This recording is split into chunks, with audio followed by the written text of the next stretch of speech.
Please welcome Rachel Thomas.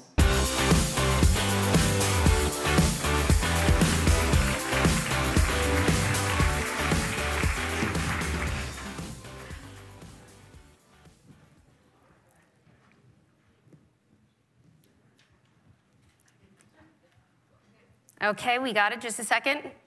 Ladies, bear with me. Great. I am here to talk about the state of women at work. And work is just one part of our lives, but it's an important part of our lives.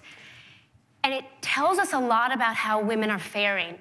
If we're getting more power, more opportunity, more financial security, or if we're falling behind and losing more ground. And sadly, it doesn't look so good. Women are underrepresented at every level in corporate America. For the last 4 years, Lean-In and McKinsey & Company have conducted the Women in the Workplace study, the largest study of its kind. And year over year over year, the numbers look the same. They're not changing. In fact, they're stalled.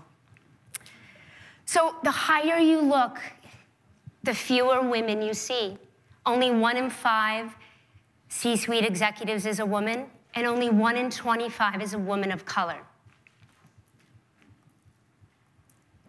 And old school explanations for why this is happening, they do not hold up. Women are not leaving the workplace at higher rates than men. Every year, 15% of men and women leave the workplace, and 80% of them, leave their workplace, and 80% of them plan to stay in the workforce. Women are not opting out. And women are asking for more.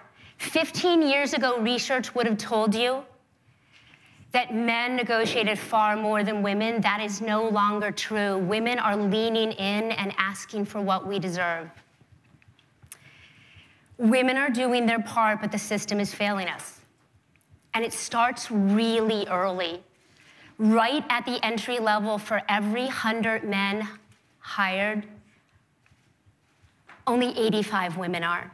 And let's remember, women have been getting more college degrees since 1978.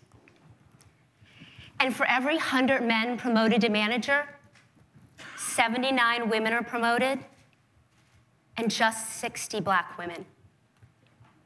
So when you look at the manager level, 2/3 of managers are men. That first step up, 2/3 are men, and only 1/3 are women, and women effectively never catch up. And we're disadvantaged in other ways too.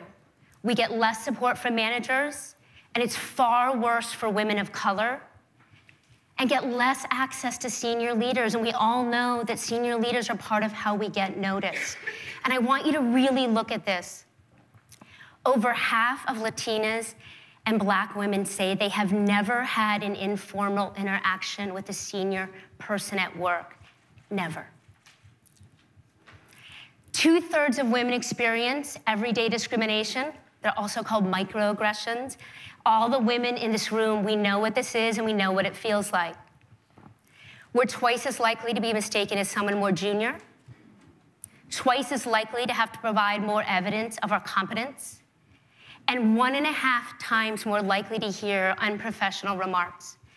And lesbian women are far more likely to hear demeaning remarks about others, about themselves and others like them. Over 1/3 of women have been sexually harassed in corporate America, and 1 woman is 1 too many. And it's far worse in other industries. 9 in 10 women who work in restaurants and work in construction have been sexually harassed. And 1 in 5 women are onlys. They're either the only or one of the only women in the room at work, and it's worse if you're senior, and it's worse if you're technical. And here's the thing about being an only. It means we're not getting to real diversity. Some might even say it's tokenism. And women who are onlys are having a really tough experience. 80% experience microaggressions, that everyday discrimination. So not surprisingly, women who are onlys feel on guard, pressure to perform, and much more so than women who work with other women. And over 50% of onlys are sexually harassed. And here's the kicker. Too many of us are satisfied with the status quo. When 1 in 10 senior leaders is a woman, just 1 in 10, almost half of men think women are well represented. And ladies, we are not off the hook. A quarter of us think the same thing.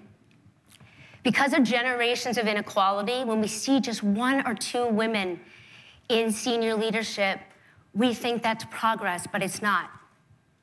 And perhaps because we don't fully see the problem, almost 50% of employees are not personally committed to gender diversity efforts. And it's hard to imagine a groundswell of change if everybody doesn't get on board. And women are outnumbered in other places too. Women hold 5 of 19 positions in the Trump administration. Worldwide, women hold 24% of seats in parliaments. Women lead only 13 of 19 countries around the world. In 2018, startups founded by women got just 2% of venture money, 2%. Women directed 4% of top grossing movies, and it sure as heck is not for lack of talented women directors. And women were awarded just 15% of scientific prizes. And almost everywhere you look, you see an underrepresentation of women in leadership and education. Almost 80% of teachers are women, and only about a quarter are superintendents. 60% of women work in food services, and less than 20 are chefs. And as we all know, at the same time, women are paid less, and often when they're doing the same work. And it's far worse for Black women, and really, really terrible numbers for Latinas. And this is the case everywhere in the world. At the current rates we're looking at today, it will take 202 years to close the global pay gap for women. And that's 202 years, way too long. In the US, nearly 2/3 of minimum wage workers are women, and women are concentrated in lower paying, lower skilled jobs everywhere in the world. And of course, all of this is against a backdrop of global inequality. 500 million women and girls lack sufficient nutrition. Over 15 million girls will never set foot in school. 49 countries have no law protecting women from domestic violence.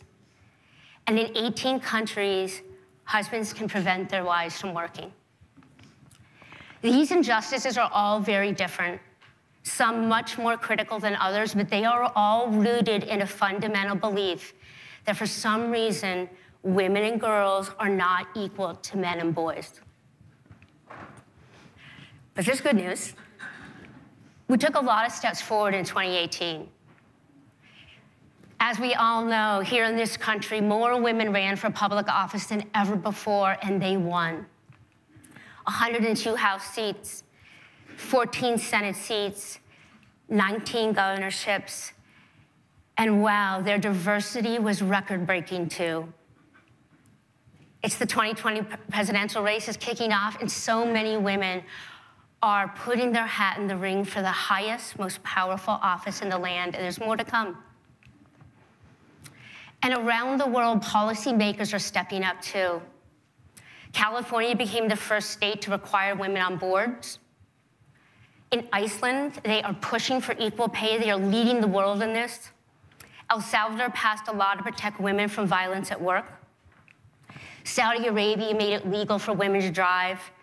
In Ireland, they turned over the most oppressive anti-abortion law in the developed world.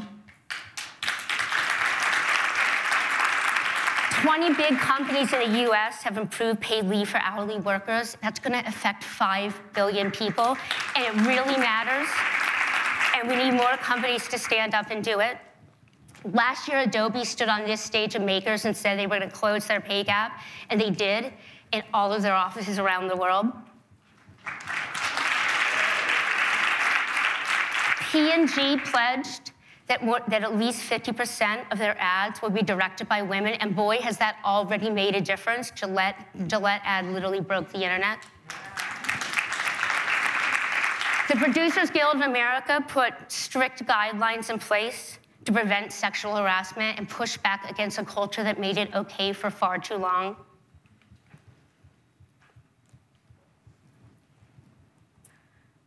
Oh, I hit my limit. I thought they turned me off.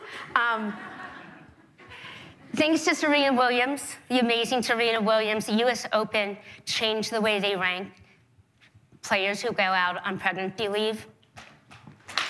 And so many women, so many badass women became first, and here's just a couple examples. Tammy Duckworth became the first US Senator to give birth in office. Laura Richardson became the first woman to lead the largest US Army command. Ava DuVernay became the highest grossing Black women director in history. Kendall Coyne was the first woman to compete in the NHA All-Star Skills Competition, and I saw her do it, and she's here today. Angela Ponce became the first transgender woman to compete in the US Miss Universe pageant. And 16-year-old Greta Thunberg launched the first ever school strike for climate. And thousands of kids at hundreds of schools around the world followed her lead. These women have inspired us, and there's so many more like them.